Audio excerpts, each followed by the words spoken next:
नमस्कार दोस्तों, मैं doctor Anandita Singh Thakur, practicing obstetrician and gynaecologist. जैसा कि आपने सबने मेरे पहले के वीडियोस में देखा है कि हम 6th मंथ ऑफ प्रेगनेंसी तक अपने चैनल पर कवर कर चुके हैं। अगर आपने पहले मेरे वीडियोस नहीं देखे हैं तो मैं आपको बताना चाहूँगी कि हम प्रेगनेंसी की जर्नी पर जा रहे हैं और हमने 1st मंथ से लेके अभी तक 6th मंथ तक कवर किया है। तो आज मैं आपके लिए 7th मंथ ऑफ प्रेगनेंसी में क्या इम्पॉर्टेंट है, क्या माँ को ध्यान रखना है, क्या बच्चे के अंदर चेंजेस होते हैं, वो सब डिस्कस करेंगे। और साथ में अंत तक वीडियो को ज़रूर देखिए, क्योंकि मैं जो कुछ एंटीनेटल आपको एडवाइसेस हैं, कुछ टिप्स हैं आपको हेल्दी प्रेगनेंसी के लिए, वो भी शेयर करना चाहूँगी। तो welcome to my channel women wellness by doctor Anandita.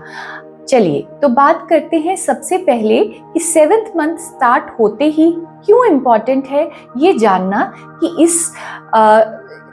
इस पीरियड ऑफ प्रेगनेंसी में क्या क्या चेंजेस हो रहे हैं। सबसे पहली बात तो ये है कि जैसा कि हमने कैलकुलेट किया, एक महीने में 4 हफ्ते होते हैं, तो आम तौर पर हम ये मान के चलें कि बाय 7th मंथ कंप्लीट होते होते आप लास्ट ट्राइमेस्टर या 28 वीक्स के ऊपर चले जाएंगे और आपका तीसरी तिमाही या लास्ट ट्राइमेस्टर ऑफ प्रेगनेंसी शुरू हो जाता है। तो इसमें इम्पॉर्टेंट ये है जानना कि जैसे यूके जैसे जो डेवलप्ड कंट्रीज हैं, जैसे यूएसए है, यूके है, या जहाँ पे फैसिलिटीज़ बहुत ही अच्छी हैं, एक टर्शरी लेवल पर भी जहाँ निक्कू फैसिलिटी है, वहाँ 24 हफ्ते के बच्चे को भी एफर्ट करके बचाया जा सकता है। लेकिन अभी तक इंडिया में शायद उतना टर्शरी लेवल केयर नहीं अवेलेबल है। बहुत गांव-गांव तक टर्शरी लेवल नहीं हमारे को अवेलेबल है। तो यहाँ पर हमने पीरियड ऑफ वायबिलिटी इंडिया में जो सेट है वो 28 वीक्स किया है। बड़े सिटीज़ में या बड़े बड़े सेंटर्स में कई बार 24 हफ्ते के बच्चे को भी बचाया जा सकता है। तो ये इम्पॉर्टेंट इसलिए है कि आप एक स्टेप हैं अपने उस नन्हे मुन्ने को हाथ में उठाने के। और अब 3rd ट्राइमेस्टर के बाद बच्चे का जीवित रहना, अगर वो प्री मैच्योर डिलीवर करता है तो पॉसिबिलिटीज़ बहुत अच्छी बढ़ जाती हैं, बशर्ते कि उसे बहुत अच्छी नियोनेटल केयर मिले और ऑब्स्टेटिक उसकी केयर अच्छी हो। तो पीरियड ऑफ वायबिलिटी 28 वीक्स के बाद शुरू हो जाता है कि आपका नन्हा मुन्ना अब आपके पास आने के लिए बिल्कुल सक्षम हो चुका है और उसे आपको अच्छी केयर से 3rd ट्राइमेस्टर भी पूरा बिताना है। तो ये है आपका लास्ट ट्राइमेस्टर जो 7 मंथ्स में स्टार्ट हो जाता है। और इस ट्राइमेस्टर में जो इम्पॉर्टेंट है, सबसे इम्पॉर्टेंट चीज़ ध्यान रखना वो है कि आपका जब 7th मंथ स्टार्ट होता है तो आपका बेबी लगभग 1 kg का होता है। और आप सबको मालूम है कि by the end of your pregnancy या 40 वीक्स पर बच्चे का वेट 2.5 kg से 3 kg नॉर्मल माना जाता है। तो आप समझ सकते हैं कि इन आने वाले 10 to 12 वीक्स में बच्चा जो है वो लगभग हमारा जो वेट गेन है वो लगभग 1.5 से 2 किलो तक वेट गेन कर लेता है। तो ये है ग्रोथ पीरियड या वेट गेन पीरियड। तो माँ की न्यूट्रिशन का ख्याल रखना इस ट्राइमेस्टर में बहुत ज़रूरी होता है, ताकि बच्चे का वेट गेन बहुत अच्छा हो और बच्चा स्वस्थ रहे। अब जहाँ तक हम सबसे पहले बात करेंगे बेबी की बात करें तो हमारा जो नन्हा शिशु है वो अब पेट में लगभग लंबाई में 14 इंच हो चुका है। या आपको अगर ये समझ नहीं आ रहा हो तो आप समझिए कि जैसे एक बड़ा बैंगन रहता है भरते का लंबा, तो वो साइज का बेबी आपका हो जाता है। उसका वेट फर्स्ट 2 ट्राइमेस्टर्स खत्म होते होते 1 kg हो जाता है और 7th मंथ खत्म होते होते 1.5 किलो से लेके 1.8 kg तक, 1.5 से 1.8 kg हो जाता है। अब बच्चे में सक्षमता आ चुकी है कि वो सुन सकता है, वो लाइट और साउंड को रिस्पॉन्ड करता है। अगर आप अंधेरे कमरे से उजाले में जाते हैं तो वो कुछ महसूस करता है। उसकी आईलिड्स की डेवलपमेंट हो चुकी है, उसका स्किन कलर आना शुरू हो चुका है। जो बच्चे प्रीमेच्योर डिलीवर करते हैं इस टाइम में उनकी स्किन पतली रहती है, लेकिन नॉर्मल कलर थोड़ा नॉर्मल जैसा दिखता है। बच्चे की मूवमेंट्स बहुत अच्छे से एप्रिशिएट होना शुरू हो जाती हैं, क्योंकि उसकी मसल पावर स्ट्रांग हो चुकी है। और वो जब किक करता है तो वो किक ज़ोर से आपको महसूस होती है, तो मूवमेंट्स अच्छी होने लगती हैं। बच्चे का स्लीप और अवेक साइकिल या उसका नींद का पैटर्न एक डेवलप होना शुरू हो जाता है, जो आपसे तो मैच नहीं करता, लेकिन वो अपने आप में एक रिदम में चलता है। तभी कई बार माएँ आपको कहती हैं जब थर्ड ट्राइमेस्टर में कि डॉक्टर मैं तो सो नहीं पाती हूँ, मेरा बच्चा रात को इतनी मूवमेंट करता है। जब भी आप खाते हैं तो बच्चे को एक्टिविटी महसूस होती है, आपका बच्चा मूवमेंट करता है, या आप एंशियस होते हैं, उसका भी असर बच्चे के शरीर पर होता है। उसकी भी हरकत आपके हार्ट रेट या आपकी एंजाइटी से वो भी चेंज होता है। तो आप समझ सकते हैं कि बच्चा आपसे इस वक्त कितना हद तक कनेक्ट हो गया है।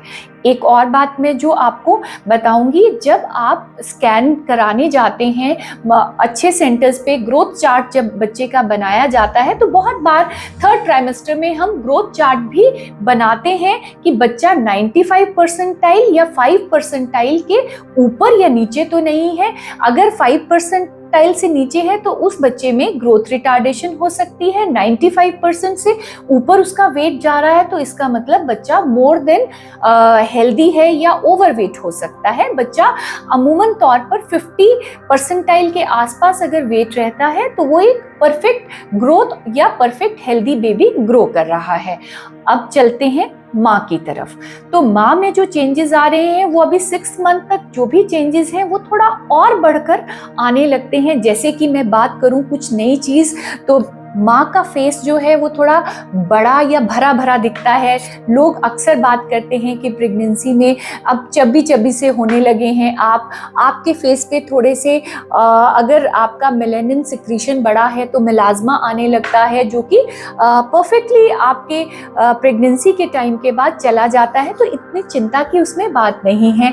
अब बात करें ब्रेस्ट की, तो ब्रेस्ट हैवी होना शुरू हो जाती है। ब्रेस्ट में 6 महीने तक आपको कोलेस्ट्रम या येलो मिल्क आना शुरू हो जाता है, और towards the end of third trimester वो कहीं हद तक क्लियर फ्लूइड जैसा कि नॉर्मल मिल्क होता है वैसा होना शुरू हो जाता है। फिर आपके पेट पे एक सुंदर सा बेबी बम्प आपको नजर आता है। अगर आप अपने पेट पे हाथ रखें तो आप अम्बलाइकस के ऊपर 2 या 3 फिंगर्स अगर ऊपर तक जाएं तो 7th मंथ में इतना ग्रोथ होना चाहिए आपका। अगर आपको ऐसा लगता है आपका पेट उतना नहीं दिख रहा है तो प्लीज आप अपने डॉक्टर को कंसल्ट करिए। उसके अलावा पेट पे स्ट्रेच मार्क्स आने लगते हैं, जिसकी वजह से थोड़ी बहुत इचिंग होना स्वाभाविक है। अगर वो इचिंग नॉर्मल से थोड़ा ज़्यादा होती है तो आप अपने डॉक्टर से बात करिए। कई बार इस टाइम में पॉलीस्टेसिस ऑफ प्रेगनेंसी जैसी कॉम्प्लिकेशंस भी हो सकती हैं। लीनिया नाइग्रा एक लंबी गहरी डार्क कलर की लाइन है जो आपके अम्बलाइकस से सिम्फिसिस प्यूबिस तक आती है। आपको थोड़ा पेल्विक पेन होना भी स्वाभाविक है। थोड़ा स्ट्रेचिंग पेन होता है, बैक एक बढ़ जाती है, पेट बढ़ रहा है, आपका पॉस्चर कभी बिल्कुल स्ट्रेट नहीं होता। आप कोशिश करिए जितना हो सके अपने पॉस्चर पे काम करें ताकि आप बैक स्ट्रेट रखें तो आपको पीठ दर्द कम होगी। आपको यूरिनरी प्रॉब्लम्स बहुत ज़्यादा इस टाइम फिर से बढ़ती हैं। जैसा कि मैंने पहले वीडियोस में बताया, फर्स्ट 3 मंथ्स में यूरिन प्रॉब्लम्स थी, फिर आप कंफर्टेबल हो गए कुछ टाइम, लेकिन अब पेट बड़ा हो गया है, ब्लैडर पे यूट्रस का प्रेशर है, तो आपको यूरिन प्रॉब्लम्स ज़्यादा होती हैं कि आपको यूरिन थोड़ा बार बार आएगा। उसके अलावा कई बार किसी की अगर यूरिनरी पाइप की वीकनेस रहे तो आप खांसी करें या हंसे ज़ोर से या कोई झटका लगे तो आपका यूरिन लीक हो जाता है। ये एब्सोल्युटली नॉर्मल है, थोड़े दिनों बाद ये ठीक हो जाएगा। मैंने पहले वीडियोज़ में बताया कि आप इन चीज़ों को अगर काउंटर करना चाहते हैं या अपना ख्याल ज़्यादा रखना चाहते हैं तो आप कीगल्स एक्सरसाइज करिए, that will help you in controlling your urine also. इसके अलावा पैरों में एडिमा हो जाएगा, सोजिश थोड़ा ज़्यादा है क्योंकि ब्लड सर्कुलेशन बढ़ा है, जो कि बढ़ना भी चाहिए, है ना, और प्रोजेस्टेरोन हार्मोन है, उसकी वजह से थोड़ा फ्लूइड रिटेंशन भी होता है। तो थोड़ी स्वेलिंग पूरे दिन भर के बाद आना स्वाभाविक है, किसी को ज़्यादा किसी को कम, वो एक नॉर्मल सी बात है। लेकिन अगर सुबह उठने पे आपके फेस पे स्वेलिंग आती है, दैट इज़ नॉट नॉर्मल, तो आप अपने डॉक्टर के पास जाइए, उसके कारणों को वो आपसे डिस्कस करेंगे या कुछ ब्लड टेस्ट आपसे डिस्कस किए जाएंगे। आपका वेट गेन अब इस टाइम में काफ़ी अच्छा होने लगता है। वेन्स में वेरिकोसिटी या आपकी वेन्स जो है वो प्रोमिनेंट होने लगती हैं। किसी किसी को जिसको वेरिकोस वेन्स की टेंडेंसी हो या वेन्स के वेल्व थोड़े वीक होते हैं तो उनकी टांगों की नसें थोड़ी ज़्यादा फूल जाती हैं। इवन पेल्विस में भी पेन थोड़ा ज़्यादा होता है क्योंकि सारा सर्कुलेशन इस टाइम यूट्रस की तरफ है। तो ये सब थोड़े थोड़े चेंजेस हैं जिसके साथ आपको टाइम के साथ कंफर्टेबल होना आ जाएगा। उससे ज़रूरी ये है कि आप खुश रहने की कोशिश करें और इन चेंजेस को नॉर्मल एक्सेप्ट करके थोड़ा सा डे टू डे रूटीन में अपने चेंजेस लाएं। तो मेरी एडवाइसेस क्या हैं उन पे चलते हैं। आप एक तो पहली बात ये है कि अब है तीसरी तिमाही और आपके पास आपका बेबी आने वाला है, तो देखभाल के लिए आप डॉक्टर के पास रेगुलर एंटीनेटल चेकअप्स के लिए जाइए। सबसे पहले आप देखिए कि आपके जो ब्लड टेस्ट अभी तक होने थे वो हो चुके हैं या नहीं हो चुके हैं। इस टाइम ज़रूरी हो जाता है आप कौन से हॉस्पिटल में डिलीवर करना चाहते हैं और कौन सा आपने डॉक्टर सिलेक्ट किया है अपनी डिलीवरी के लिए। प्लीज़ आप उसको जाकर मिलिए और अपने आप को, कई बार हमारे पास पेशेंट आता है बिल्कुल लास्ट में लेबर पेन्स में, हम उसके बारे में बहुत जजमेंट नहीं ले पाते हैं क्योंकि ना ब्लड टेस्ट उसके प्रॉपरली हमें मालूम होते हैं, एक कनेक्शन उसके साथ नहीं हुआ होता है, कुछ एडवाइसेस जो उसे हमें देनी चाहिए शुरू से वो हम नहीं दे पाते हैं। तो इसलिए ये टाइम है जबकि आपको अपना हॉस्पिटल और डॉक्टर दोनों चीज़ें डिसाइड करनी चाहिए और आपको रेगुलरली उस चेकअप्स के लिए जैसे आपकी डॉक्टर आपको एडवाइस करें आपको जाना चाहिए। उसके अलावा सबसे इम्पॉर्टेंट है आपका रेस्टिंग पोजीशन। आप रेस्ट 8 घंटे रात में अपनी नींद ज़रूर पूरी करें और दिन में भी हो सके तो थोड़ा सा लेटें और कोशिश करें कि आप लेफ्ट लैटरल पोजीशन में ज़्यादा लेटने की कोशिश करें और इससे आपके बच्चे की सर्कुलेशन अच्छी रहेगी और आपको सुपाइन हाइपोटेंशन, जैसा मैंने पहले वीडियोज़ में भी बताया क्यों होता है, क्या प्रिकॉशंस हैं, वो नहीं होगा। तो मोटे से तौर पर आपको लेफ्ट साइड को करवट लेके लेटना है, वो आपके लिए और बच्चे के लिए अच्छा है। आपको तीसरी बात जो ज़रूरी है मूवमेंट काउंट का ध्यान रखना है। अब आपके बच्चे की मूवमेंट किसी भी हालात में 10 मूवमेंट से कम 24 घंटे में नहीं होती है। अगर मूवमेंट नहीं लगती है आपको इतनी ज़्यादा तो आप कुछ मीठा खाइए, अगर फिर से अप्रिशिएट करने की कोशिश करिए, नहीं लगता है तो आप अपने डॉक्टर के पास चेकअप के लिए जाएं। आपको पानी भरपूर मात्रा में पीना है, आपको हाइड्रेटेड रहना है, बहुत वेल हाइड्रेटेड रहना है। फूड में आपको हरी सब्जियां, फ्रेश फ्रूट्स, वेजिटेबल्स, आपको जो है वो fibre rich grains, whole grains लेना है, आपको नट्स लेना है ताकि आपका मैग्नीशियम, जिंक, आयरन ये सब आपका बॉडी में अच्छा रहे। विटामिन डी के लिए आपको डेयरी प्रोडक्ट्स लेने हैं, सनलाइट में जाना है।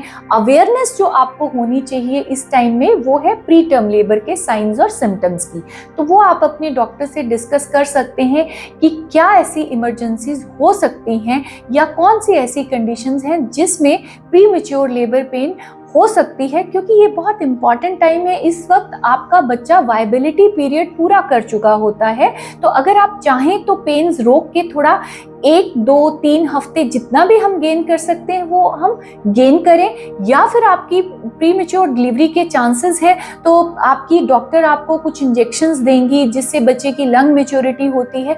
कई बार पेशेंट को ये नहीं मालूम रहता कि मुझे जो है वो बैक से पेन आ रही है, वो उनको ब्रैक्सटन हिक्स कॉन्ट्रैक्शंस जो कि एक स्वाभाविक कॉन्ट्रैक्शंस हैं उनसे कंफ्यूज करता है। जैसा मैंने आपको पहले बताया है कि आपका पेट थोड़ा टाइट हो जाता है कुछ सेकंड्स के लिए और उसके बाद वो चला जाता है, हल्का सा बैक से डिस्कम्फर्ट होगा पर वो एब्सोल्युटली नॉर्मल होता है। वो कब पहुंचते पहुंचते प्री मैच्योर लेबर पेन्स में कन्वर्ट हो जाता है, ये आप डॉक्टर से अपनी डिस्कस कर सकते हैं ताकि आपको ये रिस्क ना हो। इसके अलावा अगर प्री नेटल योगा क्लासेस आपकी उस जगह पे होती हैं तो आप योगा क्लासेस में जाना शुरू कीजिए। प्री नेटल योगा आपके लिए अच्छा है।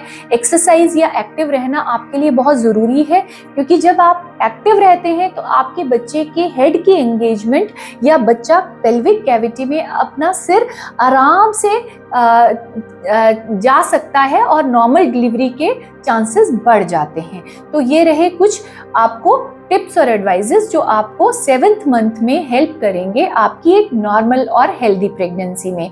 आई होप आपको मेरे वीडियोस पसंद आ रहे हों। अगर आपकी कोई क्वेरीज रहे तो I would love to help you in your this journey.